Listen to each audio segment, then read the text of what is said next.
हरे कृष्णा। स्वागत है आप सभी का हमारे इस्कॉन मायापुर टेलीविज़न में। आज हम लोग एक विषय में चर्चा करेंगे, वो है मायापुर। हम सभी मायापुर के बारे में जानते हैं, लेकिन शास्त्रीय दृष्टिकोण के माध्यम से, हमारे आचार्यों के दृष्टिकोण के माध्यम से मायापुर क्या है? तीर्थ, धाम या भगवान का घर? शास्त्रों के दृष्टिकोण में, शास्त्रों में श्लोक आता है, तीर्थ का अर्थ कहा गया है तरंती अनेना, अर्थात जहां पर जाने के बाद व्यक्ति तर जाते हैं उसे कहा जाता तीर्थ। और धाम का अर्थ क्या है? शास्त्र में दो चीज है, तीर्थ और धाम। तीर्थ में जहां पे ऋषि मुनिगण तपस्या करके भगवान को संतुष्ट करते हैं और भगवान प्रसन्न चित्त होकर उनके फलस्वरूप प्रकट होते हैं और उनको मनचाहा वर देते हैं। और साथ साथ में भगवान ये भी वचन देता है कि जो इस स्थल पर आध्यात्मिक कोई भी प्रक्रिया करेंगे उसका 100 गुना 1000 गुना फल मिलेगा। तो ऐसे क्षेत्रों को कहा जाता तीर्थ। और धाम का अर्थ वो है जहां पर भगवान अवतरण होते हैं, अपनी लीलाएं करते हैं, वो है धाम। उदाहरण स्वरूप वृंदावन धाम, हरिद्वार तीर्थ। शास्त्र में और एक बात आते हैं, जल की महिमा जहां पर है उसे कहा जाता तीर्थ, और स्थल की महिमा उसे कहा जाता है धाम। त्रिवेणी संगम इलाहाबाद प्रयाग, क्या कहा जाता है प्रयाग को? तीर्थराज प्रयाग। क्यों? क्योंकि वहां पे जल की महिमा है, गंगा जमुना सरस्वती 3 नदियां एक साथ बहती है, इसलिए कहा जाता तीर्थराज। बद्रीनाथ धाम, क्यों उनको तीर्थ क्यों नहीं कहा जाता? क्यों बद्रीनाथ धाम? धाम क्यों है? क्योंकि वहां पे नर नारायण ऋषि भगवान का अवतार,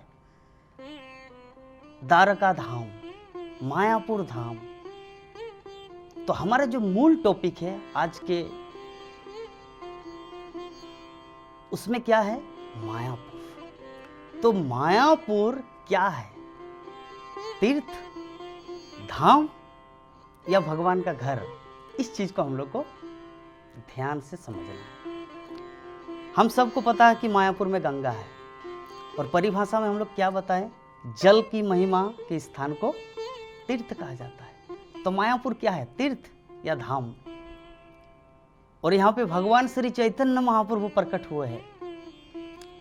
श्री कृष्ण चैतन्य राधा कृष्ण नहे अन्य, अर्थात भगवान श्री कृष्ण राधा रानी के साथ प्रकट हुए, गौरांग महाप्रभु के रूप में अवतरण हुए, लीलाएं की।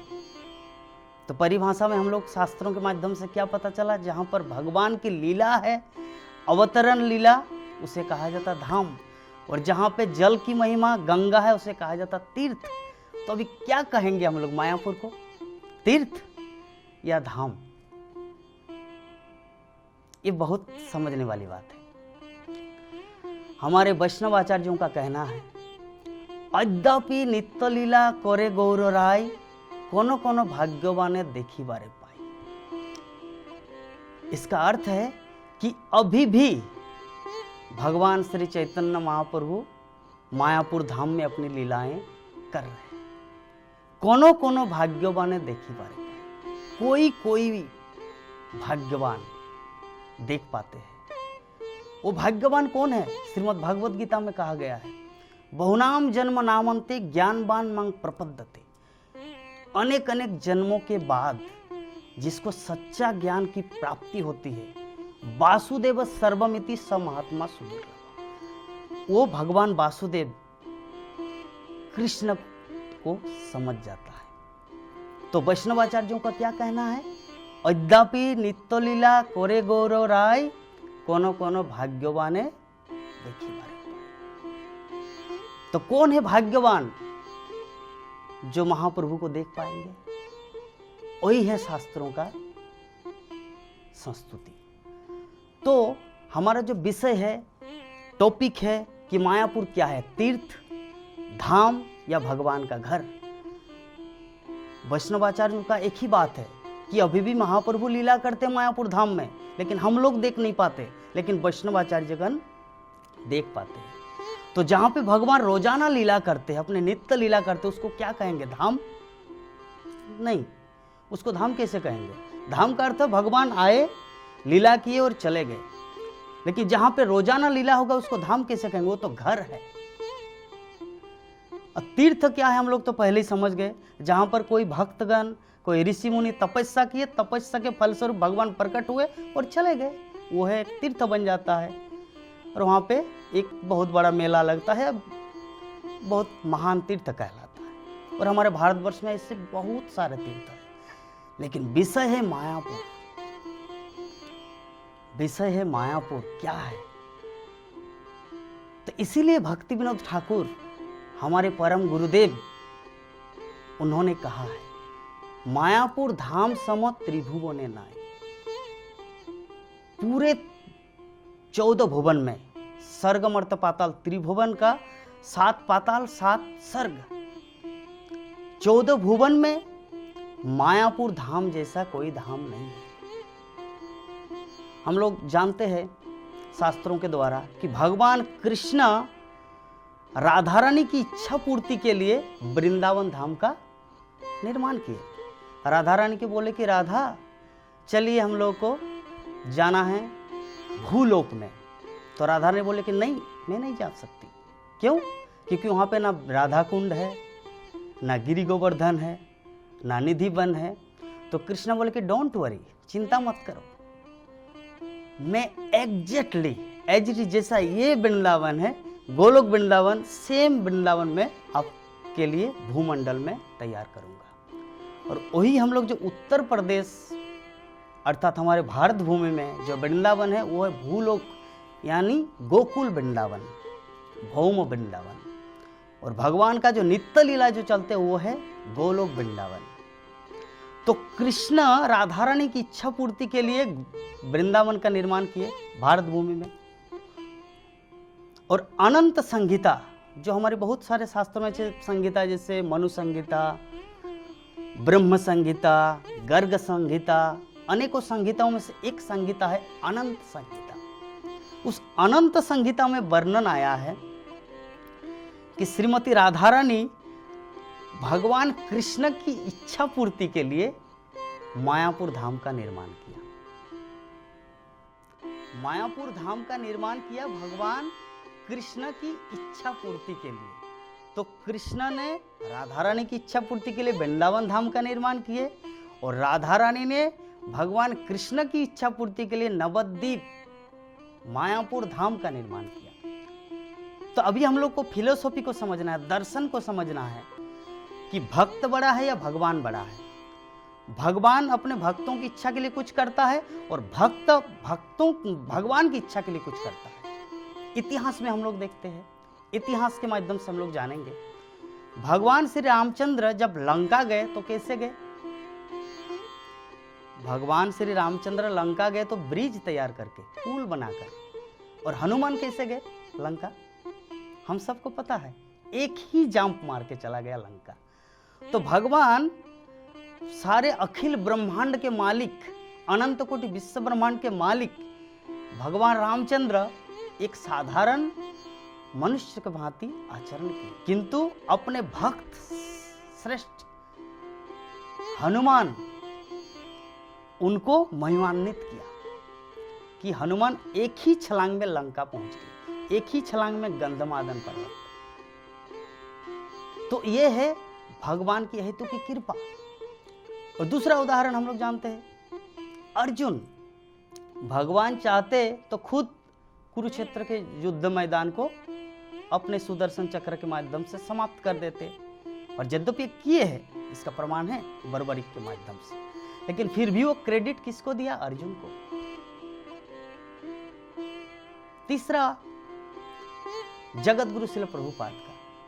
श्री चैतन्य महाप्रभु ने क्या कहा था चैतन्य चरितामृत में?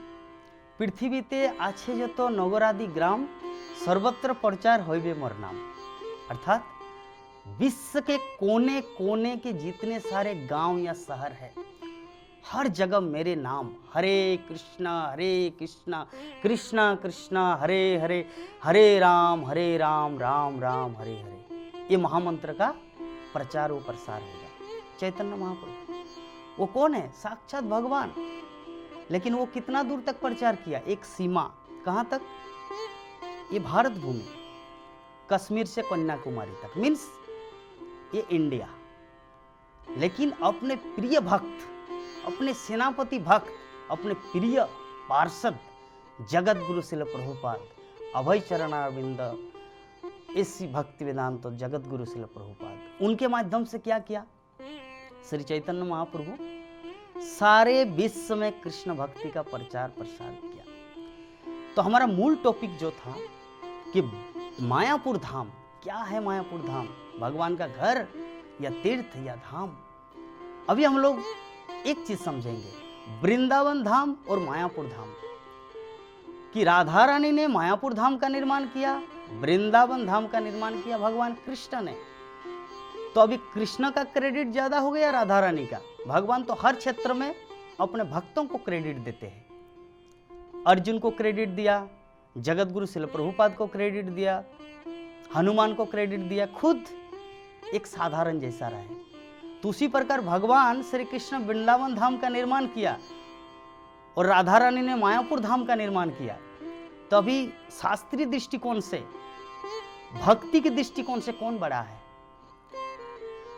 इस संबंध में और एक कथा है।